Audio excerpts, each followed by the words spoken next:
창세기 9장 1절부터 29절까지 한 절씩 보고 오늘은 기도에 앞서서 노아와 그 아들들 그런 제목을 잠시 말씀을 나누겠습니다. 노아가 1년 17일 만에 방주에서 나온 후에 가장 먼저 한 일은 하나님 앞에 제단을 쌓는 일이었습니다. 하나님은 그 제단을 연락하셨습니다.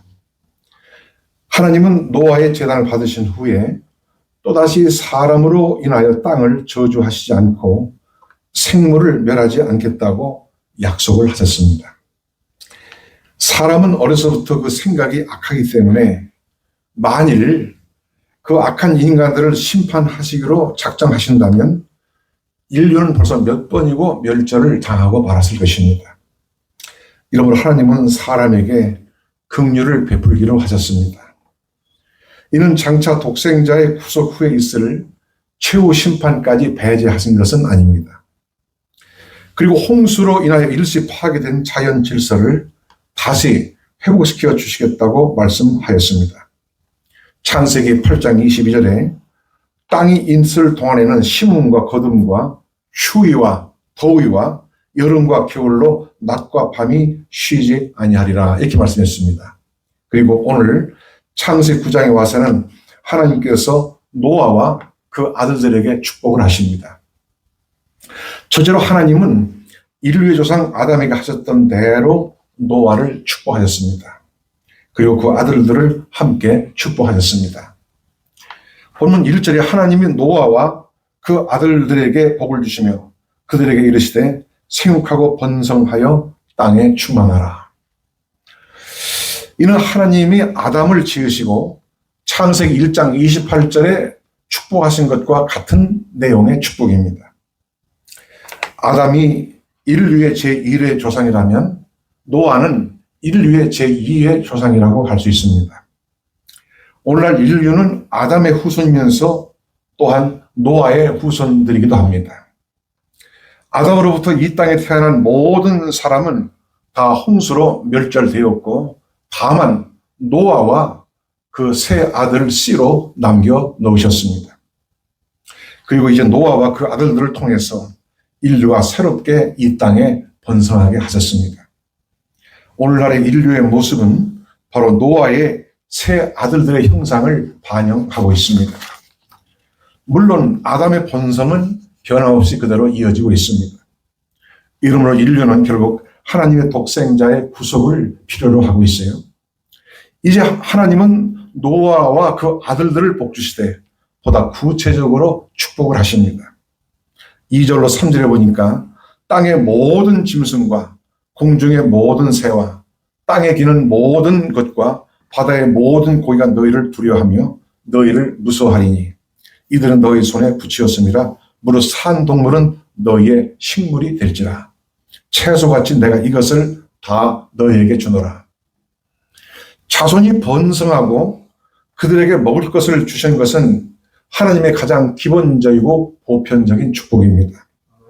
특히 하나님은 노아에게 동물도 이제 먹을 수 있게 허락을 하셨습니다.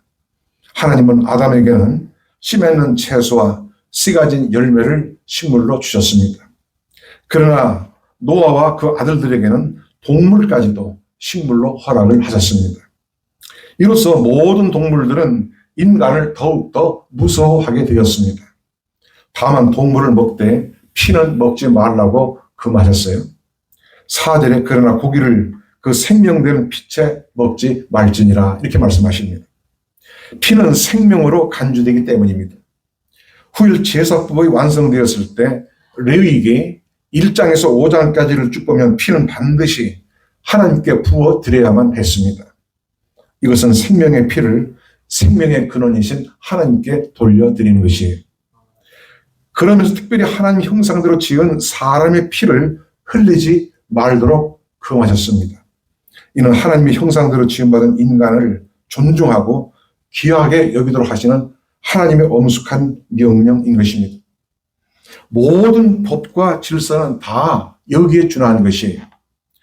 6절에 이는 하나님의 형상대로 사람을 지으셨음이니라 이렇게 말씀합니다. 인간의 존엄성이 바로 여기에 있는 것입니다.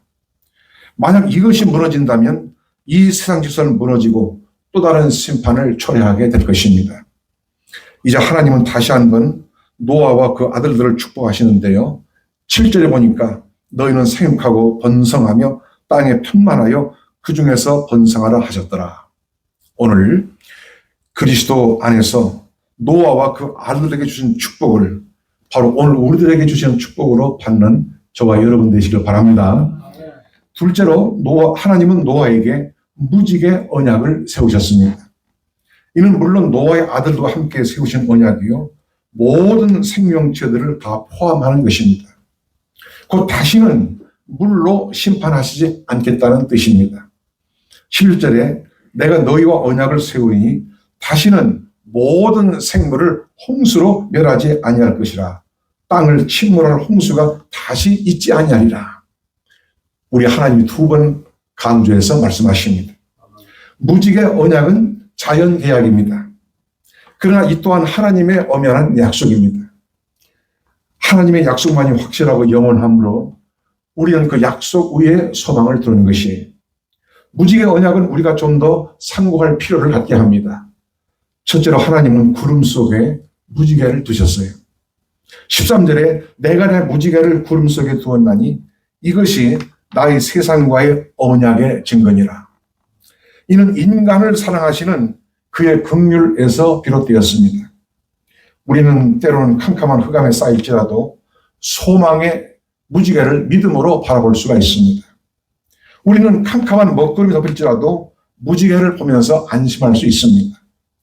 때로는 이 땅에 큰 비가 내릴지라도 노아 때 있었던 홍수 심판은 더 이상 없을 것입니다.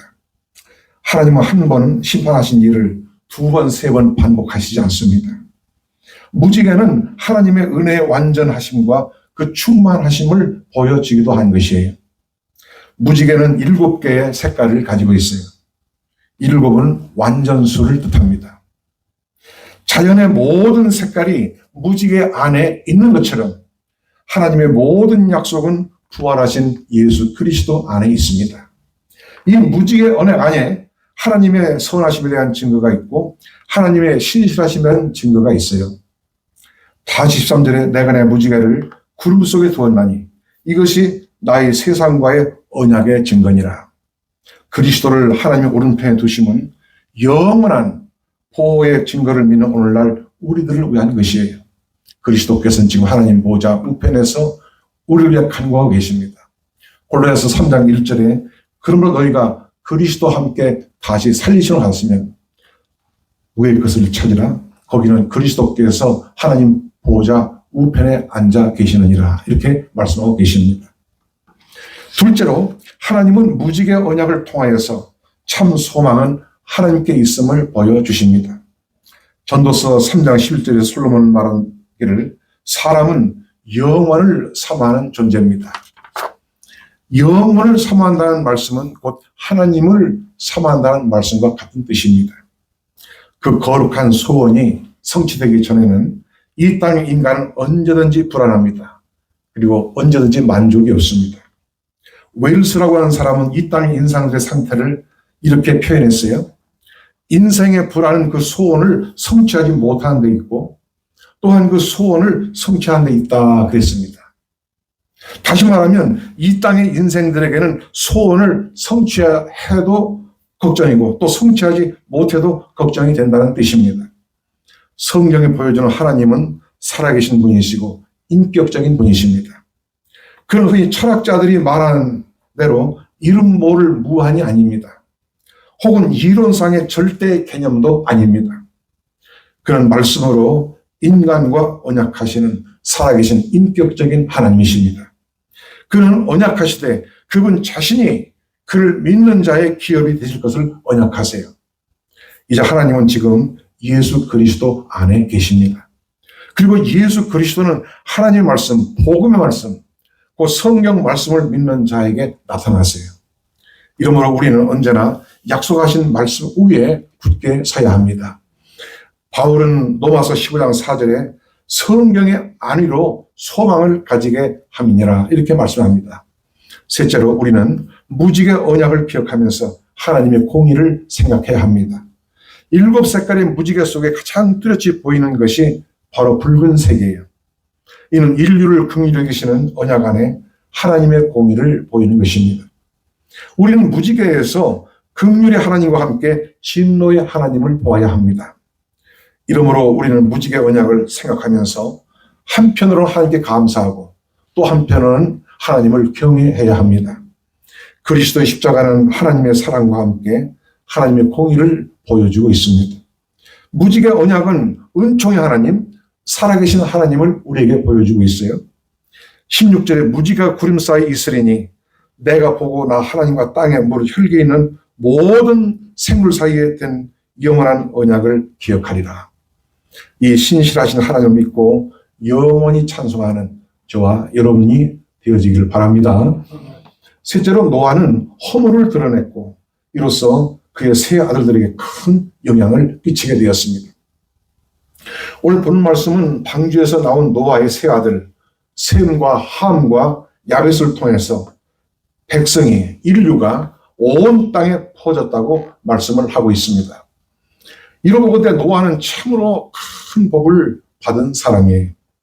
이제 이 땅의 새로운 인류가 노아의 자손으로 생겨나게 됐고 또 번성하게 되었습니다.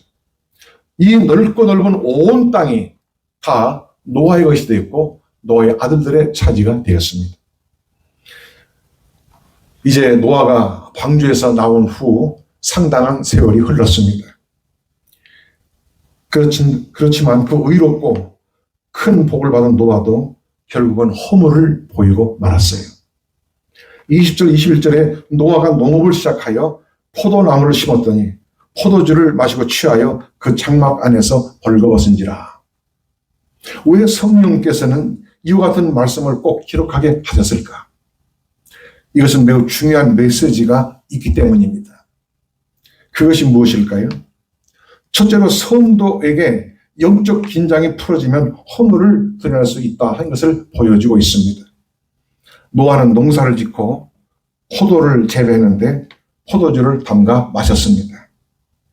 다시 21절에 포도주를 마시고 취하여 그 장막 안에서 벌거벗은지라.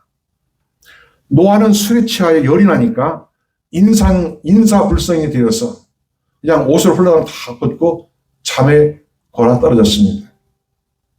사실 노아는 지금까지 너무 많이 수고했습니다. 참으로 노아는 신실한 하나님의 종이었어요. 노아는 120년 동안이나 방주를 준비했고 그리고 홍수 심판에서 구원받았고 하나님의 축복 중에 평안히 농사를 했습니다. 이제 긴장이 풀어질 만도 했어요. 그러나 이때 노아는 결국 허물을 드러내고 말았습니다. 선지자 에스겔은 의인을 말할 때 노아, 욥, 다니엘 이 세 사람을 들었습니다. 그렇지만 이 의인은 절대 의인이 아니고 다른 사람들과 비교해서 상대적으로 의인이라는 뜻입니다. 완전한 의인은 오직 예수 그리스도 안에서 우리에게 주어질 것입니다. 로마서 3장 23절 24절에 모든 사람이 죄를 범하였으며 하나님의 영광에 이르지 못하더니 그리스도 예수 안에 있는 구속으로 말미암아 하나님의 은혜로 값없이 의롭다 하심을 얻은 자 되었느니라. 이렇게 말씀하고 있습니다. 아무튼 위대한 성을도 성공 후에 긴장을 놓게 되면 허물을 보일 수 있어요. 성경에 보면 위대한 다윗도 모든 적을 파하고 긴장이 풀었을 때 실수를 했습니다. 우리는 이런 일을 통해서 경고를 받고 영적 긴장을 풀지 말아야 하겠습니다. 둘째로 함은 아버지의 허물을 덮어주지 않았고 셈과 야벳은 덮어주었습니다. 노아가 술에 취하여 한창 잠을 자고 있을 때 노아의 둘째 아들 함이 장막에 들어왔다가 노아의 이런 모습을 보게 되었습니다. 그리고 함은 얼른 밖에 나가서 그 사실을 형제들에게 까발렸습니다. 아마도 함은 아버지를 흉보고 은근히 비웃었을 것입니다. 함은 아버지를 덮어줘야만 했습니다. 그랬다면 그는 크게 복을 받았을 것입니다. 반면에 셈과 야벳은 노아의 하체를 가리워 주었어요. 23절에 보면 셈과 야벳이 옷을 가지고 아버지를 덮어주었습니다. 함의 말을 듣고 같이 노닥거리지 않았어요.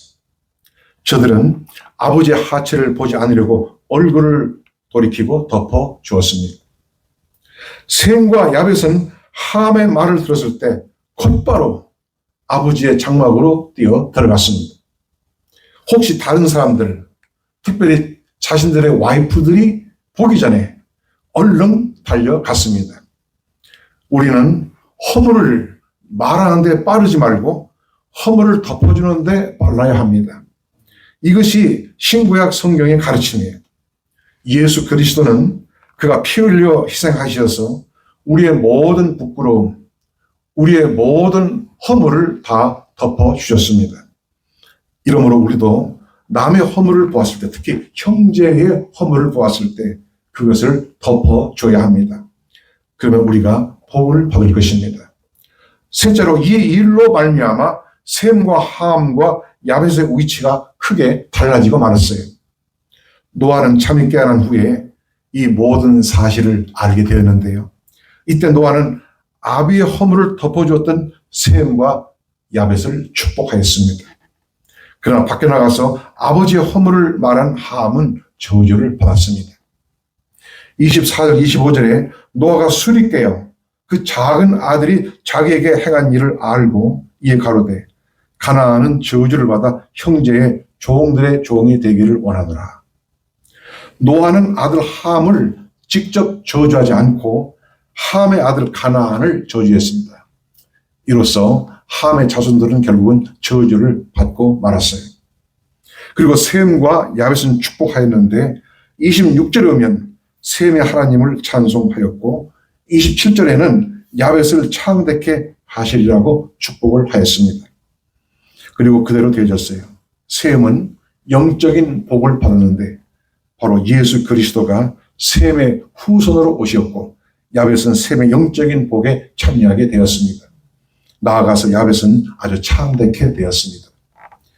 세 아들의 인품이 그 운명을 갈랐습니다. 노아는 홍수 후 350년을 더 살고 950세를 향수했어요. 이 위대한 하나님의 사람 노아는 이렇게 하나님의 품으로 돌아갔습니다. 오늘의 세계를 있게 하신 노아의 하나님을 영원히 찬양하는 저와 여러분 우리 모두가 되어지기를 예수의 이름으로 축원합니다.